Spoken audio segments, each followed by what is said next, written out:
quán, còn chú bán buổi tối luôn nè, vừa lạnh đau má, tơ dâu. Ăn con, đây chú bạn. Đâu thiếu mì nè. Dạ.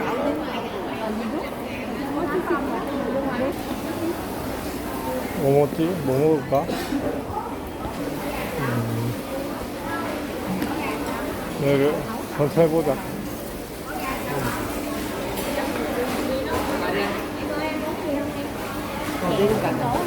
Có món nước này đủ không? Nước xèo á, xèo ngon. Đây em.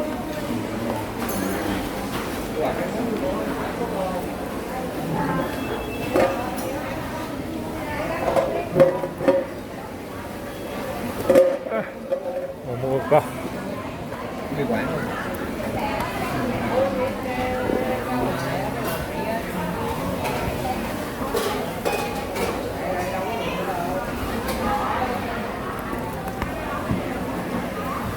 Bún mắm anh đúng rồi chị. Bún mắm anh đúng rồi. Kìa kìa.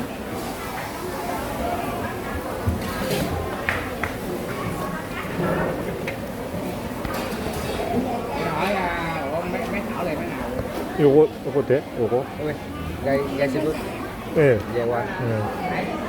Đi cơm chiên Lâm ơi. Đưa dĩa cơm nè con gái ơi. Menu khác hả? Sao giống nhau menu lại là món ăn á là nó cũng như vậy, giá có giá sẵn này hiểu không? Mà nó nhiều món ăn hiểu không? Cho lượng món ăn hiểu không? Thì rồi nó có dĩa nha. Cho lượng các món ăn. Đấy, miếng bò Huế, củ vịt nướng, miếng cua tôm. Hello bé.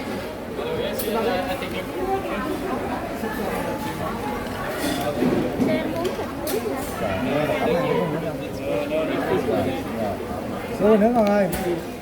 오빠 스프라이트. Gói chai cho nó. Đây. Đây, em tối đi. 이거 있어. Đây rồi. Lo subscribe đi. Trời đi. Có xì tim. Có luôn. Em một xì tim. Rồi, một tiền si luôn. Tiền đó, tiền.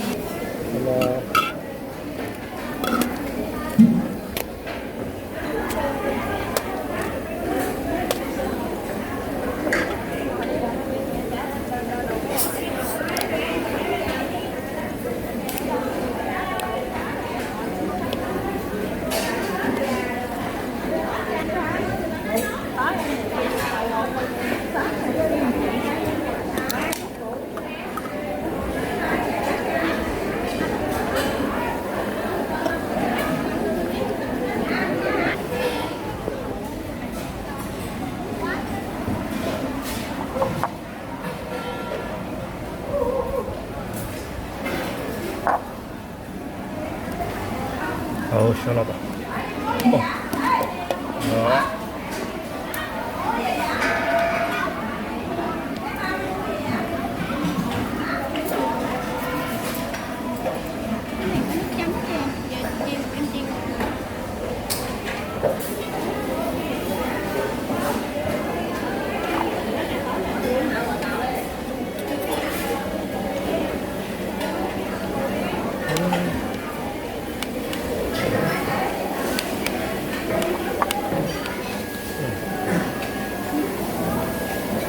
야 고기도 있어? 밥이 많이 먹어. 새우 있어, 새우.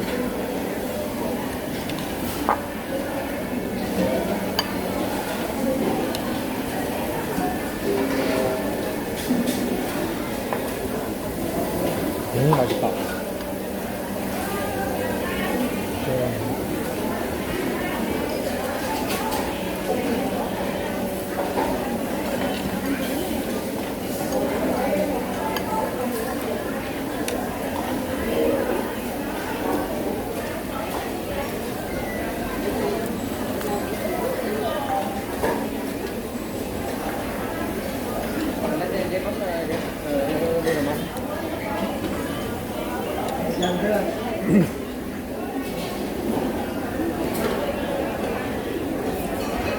Chẩm là thịt nướng. Có hạt cẩm ăn hạt cẩm không? Chẩm là thịt nướng hạt cẩm đủ thứ á. Không có thịt nướng không vậy chẩm hành.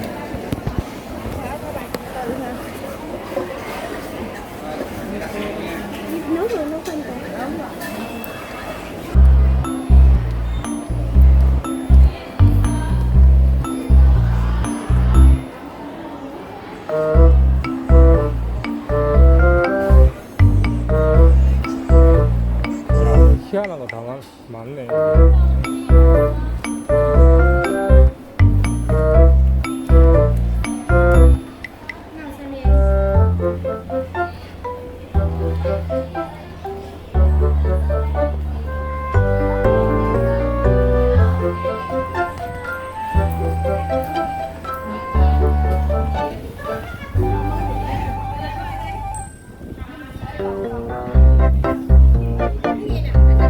일로 가봐.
비디오 안 돼? 아니, 너는.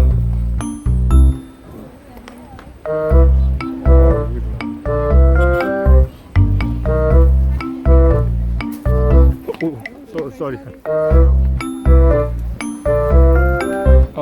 오케이, 알았어.